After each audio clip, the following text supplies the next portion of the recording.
webinar sponsored by the Maricopa County Department of Public Health and the Arizona Department of Health Services. This is Lori Stillman. I'm the Chief Strategy Officer of Health Resources in Action, a nonprofit national public health organization located in Boston. Over the past 2 years, we've worked in Arizona with both health departments to help them better understand the opportunities for improving the effectiveness of their public health work. In fact, last year we supported the health departments around promoting healthy work sites, and they've already impressively moved our recommendations by establishing the Healthy Arizona Work Sites program. This year, we're helping MCDPH and ADHS understand how their health departments can best position themselves for the successful implementation of the Patient Protection and Affordable Care Act in the state, also known as the ACA, and how they can support their partners in this regard as well.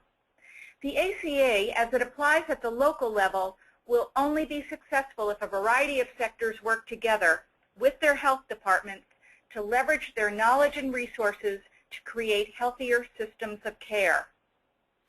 To that end, we've produced some in-depth technical reports, special subject fact sheets, and webinar presentations that are tailored specifically for the healthcare, community, education, and workplace sectors, so they can have a better understanding of how they can join forces to improve population health. By the way, these presentations are focused specifically on the provisions of the Affordable Care Act, not all of the ways that you can work together to promote healthier communities in Arizona. Today, we're presenting 2 hour-long webinars. The first one is on how the ACA affects healthcare from a public health perspective, and the second webinar at 11 a.m. will focus on how the ACA impacts the community sector from a public health sector perspective. We will present information for approximately 30 to 40 minutes and leave some time at the end for questions. However, there are 2 caveats. The information and recommendations contained in these presentations are an expansive set of opportunities for working together under the ACA. The health departments and their partners can't possibly tackle them all.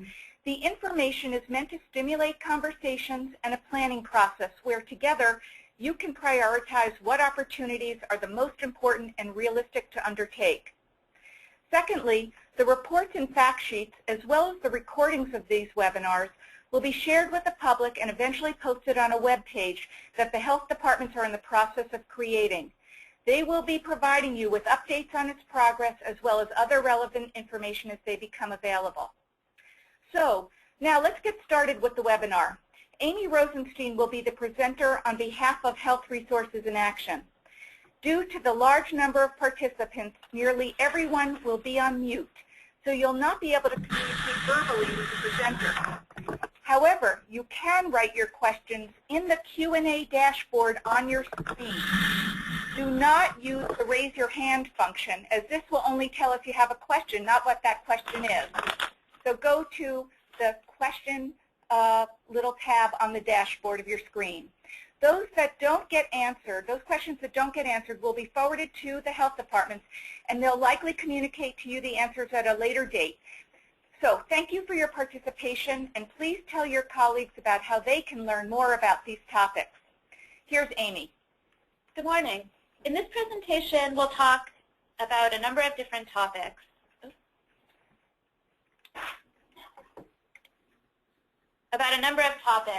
Including the impact of the some of the main ways impacts of the Affordable Care Act, strategies for coordinating healthcare and community resources, public health and its role in relation to new models of care that are part of the ACA, some discussion of workforce training and development issues, the importance of joint health assessment, data, and planning, healthcare organizations as employers, and finally, funding for prevention.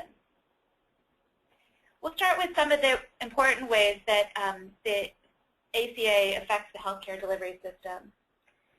One of the most important aspects of the ACA is the increase in people who will be enrolled in health insurance. As of January 2014, 1.3 million people in Arizona are expected to gain coverage either through enrolling in Medicaid or in private insurance through the state's exchange. It's not completely known yet how this addition of insured people will affect the healthcare system, There have been studies of the currently uninsured population which suggest that that group is in poorer health than the currently insured and that they may have a pent-up need for services. Many of the people who become insured in 2014 will be new users of health insurance. They may need some assistance in enrolling for coverage, understanding the benefits that are available to them, and understanding the appropriate site of care to use for different types of care that they need. For example, they may be used to getting care in free clinics or in the emergency room instead of with a primary care provider, and they'll need some education to help change those patterns. There will be a continued need for safety net services even after the insurance expansion. Approximately 650,000 people are expected to remain uninsured in Arizona, including people who are undocumented immigrants, people waiting to qualify for benefits, and people whose Medicaid status changes due to meeting eligibility requirements, something that occurs frequently and is often referred to as churning. Safety net providers will continue to be an important source of care for this population, as well as newly insured patients who've gotten their care at community health centers and would like to continue to be treated there in the future. People often think that the ACA is just about health insurance, and while that's an important part of it, that's not all that it's about. Its major focus is what's commonly referred to as the triple aim, which means improving the quality of care, containing health care costs, and improving population health outcomes. When we talk about improving population health, we talk about improving the health of the whole population, not just focusing on individuals. This requires reducing health inequities among population groups and addressing the factors that impact health, or the social determinants of health. This could include the physical environment that people live in, employment opportunities, and education. Population health focuses on primary prevention, which means preventing the occurrence of diseases and injuries from occurring in the first place, and also helping people manage their chronic illnesses more effectively and in the context of the community that they live in. So the focus of the ACA is broad, and to meet these goals, the work of multiple sectors is going to be needed to focus on the real drivers of health, those that we find in the community. This focus is a major change for the healthcare system, which will have increased responsibility for good patient health outcomes versus just focusing on the specific services that they're providing. And many healthcare providers are not experienced in population health. They haven't focused so much on prevention and disease management in the past, and they may not be familiar with the community resources that are available to them or how to improve communities themselves as a way to improve patient health status. The ACA brings support and funding for use of new models of healthcare delivery, like about accountable care organizations, health homes, and community health teams. An accountable care organization, or an ACO, is a healthcare organization characterized by a payment and care delivery model that ties provider reimbursement to quality measures and reduction in the total cost of care for a specific population of patients that it's treating. Some of the first ACOs were funded by the Centers for Medicaid and Medicare, and Arizona has several ACOs, which we'll talk about a little later. Health homes expand the traditional medical home model to build linkages to other community and social supports in the community and to enhance coordination of medical and behavioral health care to meet the needs of people with multiple chronic illnesses or serious mental illness. Community health teams are multidisciplinary teams of health and public health professionals who provide support to patients in the community working with the health home model. Community health teams typically provide care coordination, case management, and patient education. Many of these new models utilize reimbursement methods like global payments or bundle payments, which focus on paying for a whole episode of care as opposed to the traditional fee-for-service approach. All of these models recognize the importance of helping patients prevent illness, the need for coordination of care and patient self-management, and the importance of how the community environment impacts the patient's health. There is also an increase in recognition of the interrelated aspects of medical care, mental health care, and dental care, and the need to create linkages between these areas.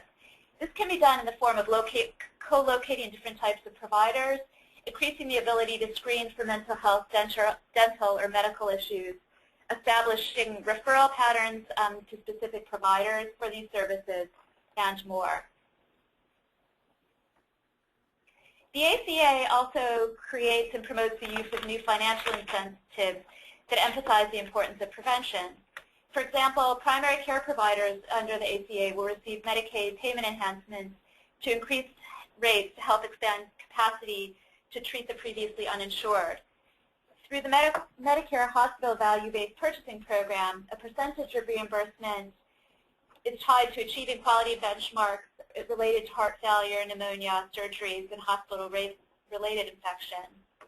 The Bundled Payments of Care initiative provides hospitals and doctors with incentives to coordinate care by aligning a payment for services delivered across an episode of care, meaning beginning 3 days before the hospitalization and ending 30 days after the patient is discharged.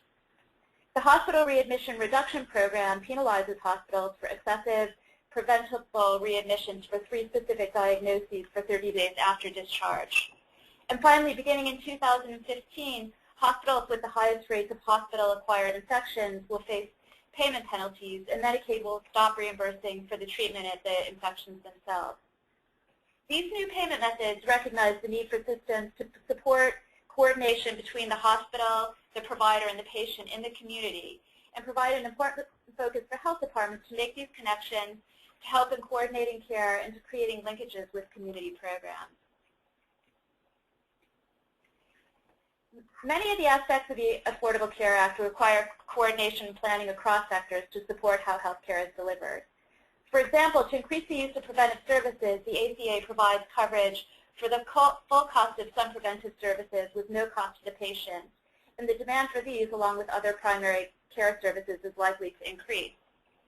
Increased demand for primary care and community services, where a shortage has already existed, is likely to cause some stress in the healthcare system and will require coordinated planning.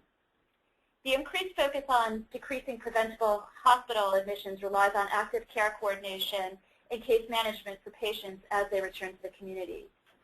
The need for expanded health system capacity, coordination, and integrated care has been a major focus of funding, like from the Center for Medicaid and Medicare Innovation, and funding opportunities from a number of federal agencies to support public health and healthcare workforce development. The ACA also requires that tax-exempt hospitals conduct community health needs assessments with stakeholders at least every 3 years, and to develop community benefit plans to address the needs identified in their assessments. There are also requirements on tax-exempt hospitals to use their community benefit expenditures to align with community health needs through this process, which is a significant change because up until now, hospitals may have used these funds to write off bad debt for uninsured patients that they treat. So this is an important opportunity for hospitals to work with public health, putting more money into health promotion. Health departments also are required to do community health assessments every 5 years if they're as part of their accreditation process. And by aligning their community health assessments with the hospital cycle, there's the potential to be better aligned and have a higher impact. We'll talk a little bit more about health assessments later in this presentation. There are also a lot of important strategies for coordinating healthcare and community resources. There are many opportunities to help healthcare providers learn about prevention, population health, and the role that community resources can play. While healthcare providers may have some knowledge of the resources that are available to them, a good way to start would be conducting an assessment of their knowledge of the resources and programs in the community, which could be done through online surveys, meetings with groups of providers, or through professional associations. Another area that the health departments can support is disseminating evidence-based resources on prevention, meaning interventions that have been researched and shown to have positive impact on health outcomes. MCDPH and ADHS both have expertise in this area and can help develop tools and strategies for healthcare providers and health systems to really understand what prevention strategies can be most effective.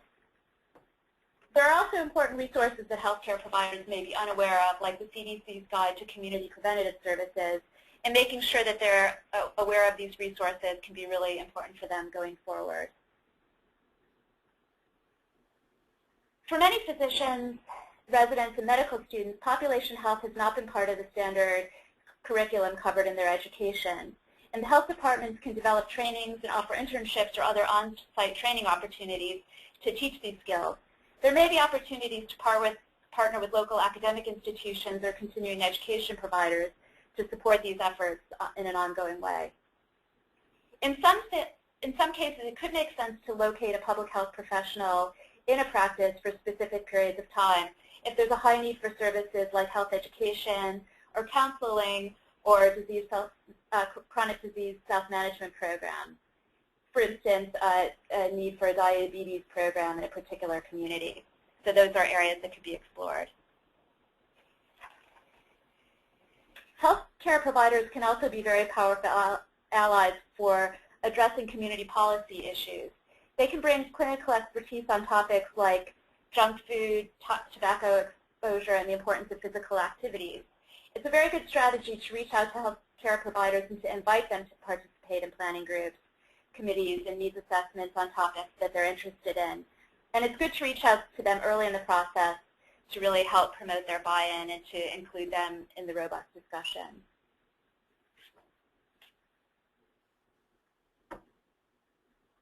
Some healthcare providers may have had limited exposure to the array of community-based programs and resources that are available. Even if they are aware of the programs, they may not tend to refer patients to them if they don't have adequate information on hand. A good starting place for collaboration is to let providers know about community-based programs like farmers markets, fitness programs, and health and wellness groups that may be useful to their patients. Providing this information to them so that they have it on hand and in multiple languages if possible makes it easier for a provider to encourage patients to seek out those programs. And to take that a little bit further, an easily accessible database of these types of programs in Maricopa County would be a very valuable resource to providers so that they can have up-to-date information, including things like who patients should contact for more information. Ideally, setting up a referral process can make the linkages to community resources run even more smoothly. A pilot partnership could use tools like physician prompts in the electronic health record and prescriptions to fulfill with community resources. Some community transformation grants are using federal funding and to make additions to electronic health records to accomplish a two-way trackable community prescription system. And this could be an interesting area to explore in the future as promising practices are developed. There are a number of important community-based resources that the health department can support and promote. Community health workers have an important role in outreaching to patients, helping them navigate the complex healthcare system, understanding the benefits that are accessible to them, and accessing services that are culturally appropriate. Community health workers can be used to deliver care in specialty areas like maternal and child health, diabetes, or asthma home visiting programs. And the health department can advocate for use of community health workers, help train them, and hire them when possible. Targeted programs like the Stanford Disease Self-Management Program, the Asthma Home Visiting Program, and maternal child health home visiting programs for low-income children can serve important needs in the community. And health departments can offer these programs or expand the capacity of existing programs in some cases. It's always very important to make sure that information about these programs is broadly disseminated and also to share outcome information when possible to really make the case for their value. Preventing hospital readmissions, as I mentioned earlier, is also an important priority. And making providers aware of services that help patients stay in their home and get the support that they need, like visiting nurses, community health aides, and other such programs can be an important priority. While providers probably are aware of some of these programs, letting them know more of the services that are available could be very valuable to them. Health departments also can have a role as a direct provider of services, and I'll talk a little bit more about this in just a few minutes. Health departments can also play an important role in supporting new models of care, especially the increased focus on prevention and population health. Locally, Arizona has a number of ACOs that have been established or are currently forming. The Banner Health Network ACO was one of the original CMS pioneer ACOs, and several ACOs are currently participating in the CMS Shared Savings ACO program. The newly established Maricopa County Integrated Regional Behavioral Health Authority, or the Whole Health Recovery Program, is based on a health home model. So these new models of care are developing a strong presence in Maricopa County. To be successful, health homes and ACOs need to focus on the patient's overall health, including prevention, and helping patients find services in the community to stay healthy. These new models offer new ways to collaborate. You can start by letting healthcare organizations know about the public health resources and community resources that address their needs. You can help them begin to think about social determinants that influence health, like neighborhood, school, and workplace access to food, healthy food, safe living conditions, and opportunities for physical activity, and to identify community organizations that can help them work on healthy living strategies. Community health teams are an important model for supporting health homes and provider practices. Community health teams usually involve care coordination, outreach and population management, counseling and integration with supportive services, and usually involve nurse coordinators, community health workers, social workers, behavioral counselors, and public health professionals. Vermont is a leading state in their use of community health teams, where they use them throughout the state to support provider practices. The need for a coordinated focus on workplace training and development is also very important in the light of the changing environment. At a national level, federal agencies are exploring an inventory of population health skills needed by healthcare professionals to meet the desired population health outcomes, such as those identified by Healthy People 2020. The goal is to create a clearinghouse of resources, which will become available in the longer term. Locally, MCDPH and ADHS can work with schools of public health to train and provide resources to healthcare providers in training and continuing education.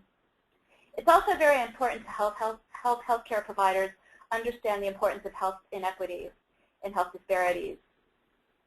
The Maricopa County 2010 Health Status Report shows that important disparities do exist locally. For example, in 2009, the lowest rank in overall health statuses was in the African American community, followed by American Indians and Hispanics. African Americans have the highest mortality rate due to heart disease, stroke, and cancer, and American Indians have the highest mortality rate from diabetes, around 6 times higher than the rate for all Arizona residents. The ACA requires the collection and reporting of data on race, ethnicity, sex, and primary language, disability status, and sexual orientation, and the health departments can take a leading role in analyzing this data on a local level and sharing it with local health organizations that can help address these disparities. Arizona's REACH program and the ADHS Health Disparities Center provide a number of resources that are really important for working with organizations to address disparities, and these are very important organizations to partner with. With the ACA, health departments should reconsider their role as providers of direct services. As large numbers of previously uninsured people become insured, safety net care, which has traditionally been provided in the public sector, may shift towards primary care settings. With the limited funding going to public health, health departments should consider what adjustments they might want to make to the services that they provide directly. They could consider continuing to provide direct services and seek reimbursement for them. They could assume a lead role in assuring access to clinical preventive services without being the direct provider themselves, or they could leverage public health practice to guide the development of patient-centered medical homes. In exploring roles for the health department as a direct provider of services, there are a number of different options that they can consider. Health departments can work with private health plans to market relevant services that they offer and then develop contracts for those services. The ACA requires the plans sold through the marketplace and exchange include in their network what they call essential community providers that serve predominantly low-income, medically underserved individuals. Health departments can demonstrate that they meet the definition as essential community providers in terms of the services that they offer. Health departments may be eligible to become public agency community health centers if they meet a number of specific requirements. And there are some benefits to this model, like eligibility for federal grants to support the cost of uncompensated care and enhanced reimbursement for Medicaid. The health departments could also develop referral relationships with health centers or provider groups for specific services that would be directed to them. Or they could offer specialized services such as community health workers, nurse home visiting, outreach and enrollment services, and chronic disease self-management. And as we talked about, these are services that are likely to be in demand by hospitals and community health centers as the model of care changes. All of these different arrangements require health departments to establish a billing system and ensure the capacity of the organization to manage these functions. So it is a significant undertaking that will require some planning.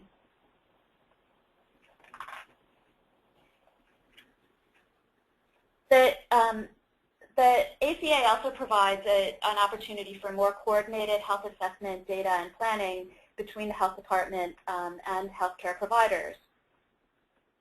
We can take a look at Vermont as an example where public health and cost containment leaders are right now exploring the creation of a Vermont population health working group. One of the things that this group might do is to establish coordinated population health indicators, including social, economic, and physical determinants of health, as the public health and healthcare system performance measures. DHS and MCDPH can convene a similar group to promote a coordinated approach to community health planning.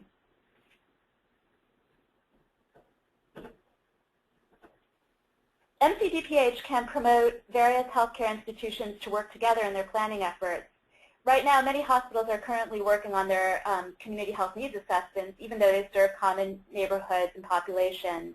And it really makes sense to try to line them up to work collectively to agree on specific measures and interventions that could result in a more efficient and effective process. Health departments can also coordinate uses of informatics to identify preventable admissions and drivers of costly health care. For example, the health department could convene academic, health, and community partners to do hotspot analysis, focusing on high rates of preventable health conditions and high-cost admissions in particular neighborhoods or regions, then try to develop an understanding of the drivers of those costs and strategies and resources to prevent them. Los Angeles Health Department took this approach working with UCLA to conduct a hotspot analysis, which led to a joint planning process with community organizations to look at the larger neighborhood issues that were contributing to specific health problems. Another important focus of informatics is a tool called an all-payer claims database, which includes very comprehensive medical, pharmacy, and dental claims information and information on member eligibility and benefit design for all payers in the state. While this type of database is not currently in place in Arizona, it's a very powerful tool for understanding healthcare costs and opportunities for improvement, and is something that could be advocated for in Arizona. The capacity to exchange timely health information at the patient level across systems is really critical to allow healthcare providers to share information with others like community agencies that are supporting the same patients. Ultimately, that can lead to more seamless care. For example, an exchange of information to make healthcare providers aware of their patients' emergency room visits could lead to education on seeking care at an appropriate site. It's very important to include community providers in this process if they would like to really take an active role in working with ACOs and other new models of care.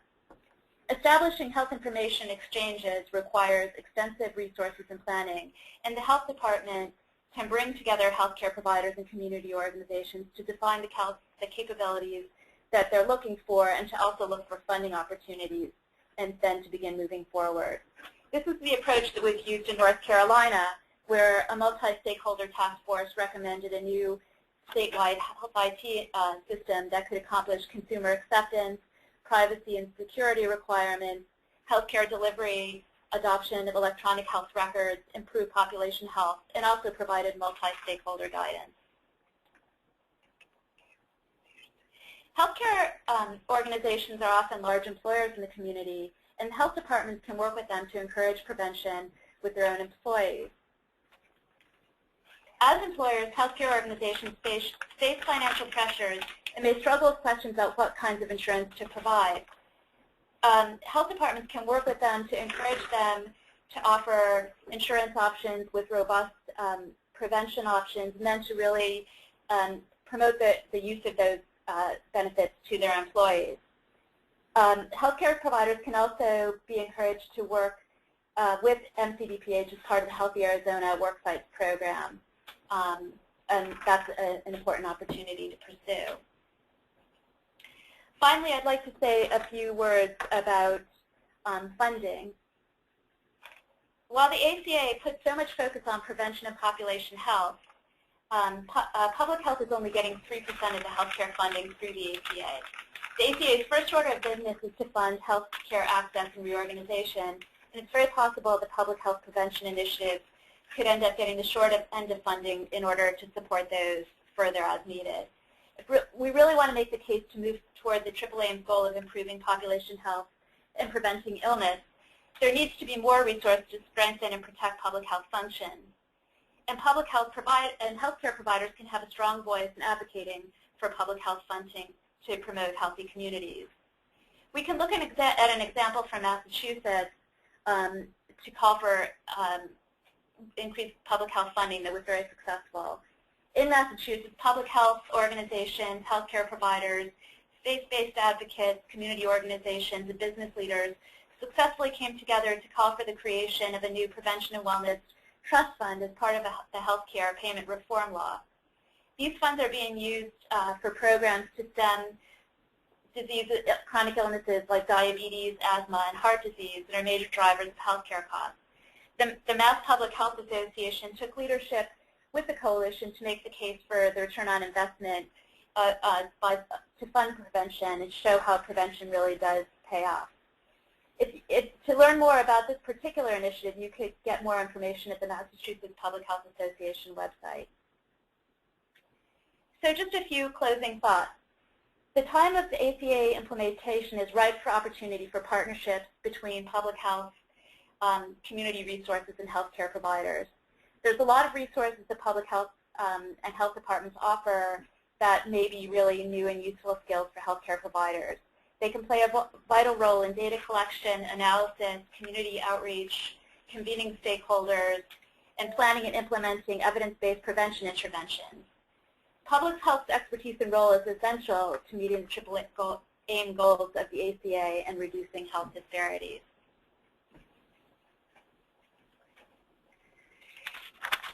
Amy, thank you so very much. This is Lori Stillman from Health Resources in Action. And we have a few minutes to talk or at least address some of the questions that have come in while we've made this presentation. We have some time for others to add questions. We have 2 or 3 that have come in so far, but please look at your dashboard, and under the questions area you can type in the questions, and we're going to try and address as many as possible. For those that we don't have time or can't address, we will forward them to the health departments, and they will develop a fact sheet that can answer some of those questions. So the first thing that we wanted to address has to do with accountable care organizations. There's a lot of people who have questions about how they operate, what the purpose of them are, and what's the distinction between accountable care organizations and accountable care communities. I'm going to ask if Amy wants to take a shot at it. I'm happy to also take a shot at distinguishing them, and then we'll move to the next question. Okay, sure. Accountable care organizations are arrangements that involve healthcare providers. It can be large provider networks, hospital systems, physician groups, and other community health centers, where they're basically allocated a global budget to take care of the patients that are in their care. And they manage the patient's care under that budget, and really it covers the full range of services that the patients require. Usually in accountable care organizations, there are particular quality measures that the ACO is required to meet, and if they meet those measures, they achieve additional reimbursement as a bonus, essentially. The first accountable care organizations were funded specifically for Medicare patients, and so that's really where the model first started to grow. But that model now is occurring and being adopted by other private insurers as well as by Medicaid. So it's a model that's really started with Medicare but has been expanding more broadly. Lori, I don't know if there's anything you want to add to that or any other additional clarification? No, except to say that it really is a medical model in many cases, and all of the providers that are part of the accountable care organizations really take on the risk of the patient population that they serve. So it's coordinated, it's based on quality measures, as Amy said, and it really is sort of a more comprehensive way of treating patients within the medical care system that's applicable. Distinguishing ACOs from accountable care communities. Amy, do you want to take a... Yeah, I mean, basically what the accountable care community does is really takes the ACO model one step further. So like Lori just said, the ACO model is basically a medical model, and the accountable care community creates linkages with community organizations to start to look at ways to improve communities, to improve health. An example of an accountable care community in Akron, Ohio, did a lot of work in the physical environment to improve access to the park system, to improve opportunities for physical activity, various initiatives to improve healthy food access, and that sort of thing. So it's really, again, the same context of creating a team with a focus on all of the care that the patient receives, but really going the next step further of looking at what goes on in the community and how that plays an important role in improving health status. And this work is really exciting and important because it really is, you know, the ultimate underpinnings of the ACA, which is really the integration of primary care and public health. And so the idea that healthcare will be interested in the general health of the community that they serve, and the public health and community organizations will be more efficiently connected to the healthcare system is just a very exciting development. Another question that has come in has to do with the trust fund that we talked about. The prevention, the Massachusetts Prevention Trust Fund is one that Health Resources in Action worked closely with. Our Public Health Association, however, took the lead in getting this trust fund. And the question is, with Arizona being in the recession that it's been, how could this possibly be something that they can take part in? Well, I would say that the Massachusetts Prevention and Wellness Trust Fund actually started being organized when actually Massachusetts was in the very middle of its own recession. So being part of a recession should not be a factor for preventing you from moving to such a trust fund. You know, Arizona has one of the lowest per patient amounts of money going to public health and prevention than any state. Out of the 50 states, your state is at the very bottom, 49 out of 50. And so you really do, and Massachusetts is right up there on the top. Nevertheless, public health and prevention only represents about 3% of all health dollars spent on healthcare dollars spent on individuals. So there's a lot of room to start moving the health funding into much more of a prevention funding model. The way this happened was that this has not caused an increase in healthcare dollars. What it has done is it has put a slight surcharge on hospitals as well as insurance companies of the money that they would pay for health care to move that into a fund specifically to address community health.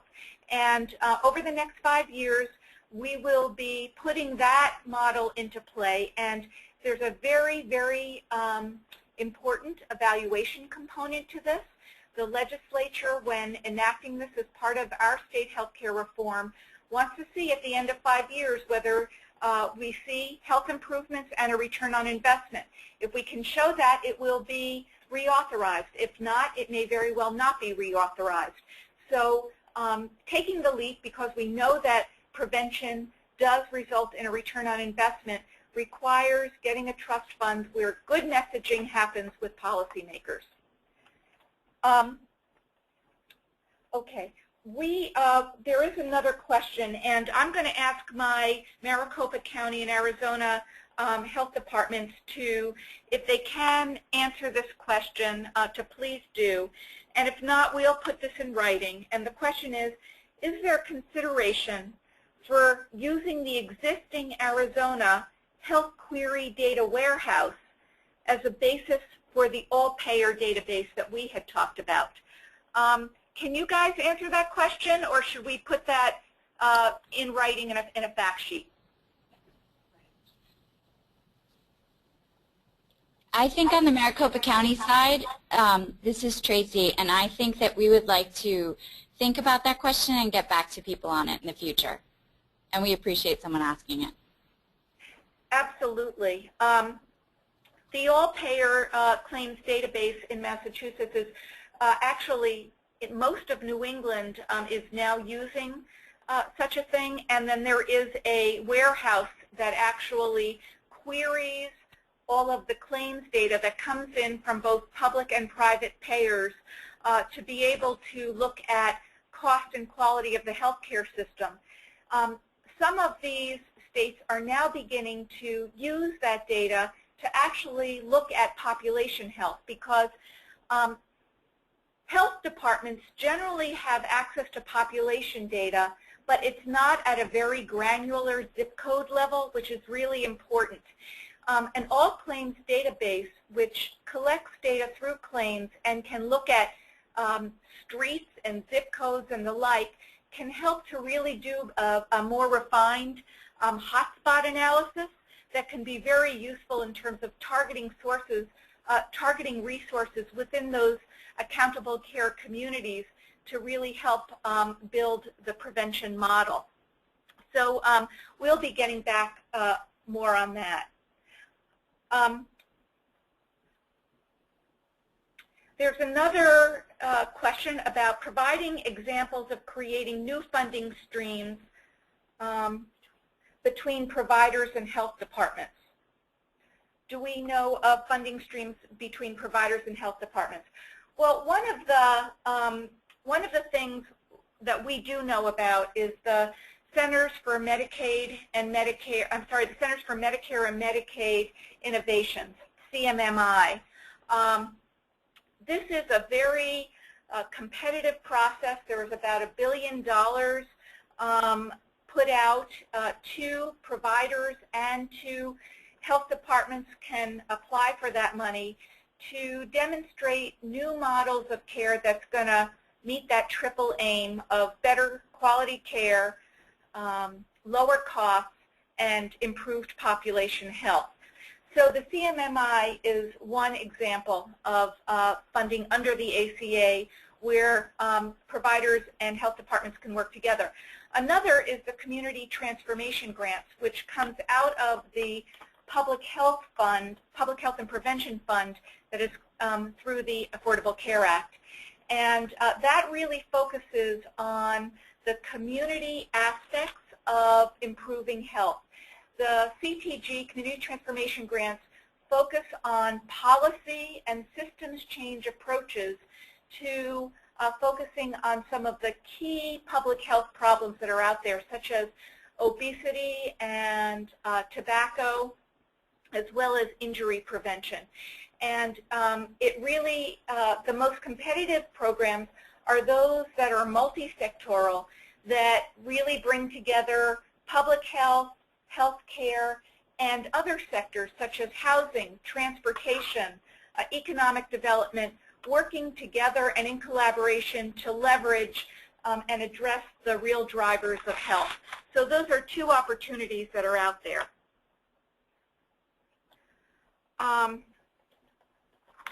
Okay, just bear with us for one moment. There's another question here.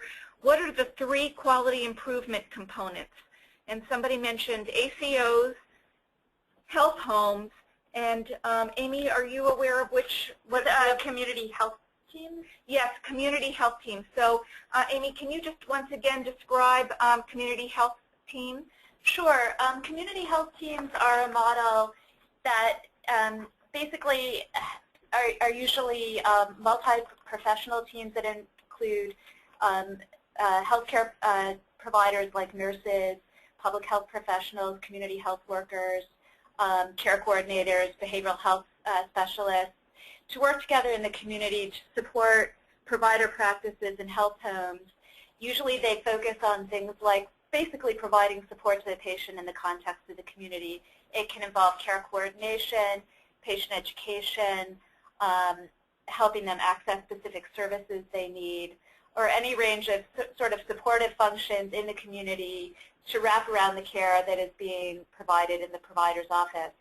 So it's a new model. It's being used in a very promising way, like I said, in Vermont and also in other states, and it could probably be tailored in different ways within different state systems based on how healthcare is delivered. And we're glad you asked that question, because really the really underlying basis of the Affordable Care Act triple aim, Dr. Don Berwick, who's the head of CMS, really came up with this idea. And this idea of proactive, coordinated care, both in the healthcare sector as well as in the community, are really the underlying keys for helping to result in this triple aim of better quality care, lower costs, and improved population health. And really focusing on proactive coordination of care and primary prevention will probably give you the biggest bang for the buck in terms of realizing a return on investment to the Arizona Health Department. So that said, we don't see any other questions that have come through. We really enjoyed being able to present this information to you. The PowerPoint slides, as well as this recording, it is being recorded by us, and then it will be available to the Arizona Department of Health Services, the Maricopa County Department of Public Health. They are, as I said, creating a web page that will include a variety of resources, including these webinars, so that you and your colleagues can listen to this information as many times as you'd like in the future. So they will be available to you. What we're going to be doing now is taking a half-hour break. At 11 a.m. we will be coming back to you and doing our second webinar. The second webinar will be on the community sector and their role in the Affordable Care Act. And then tomorrow at the same time we will be presenting 2 other webinars. The first one will be one geared to the education sector, and the second one will be for the employer sector, and we hope you'll join us then. In the meantime, on behalf of Maricopa County Department of Public Health, the Arizona Department of Health Services, and Health Resources in Action, thank you for joining us, and we hope to be back with you at 11 a.m. Bye-bye.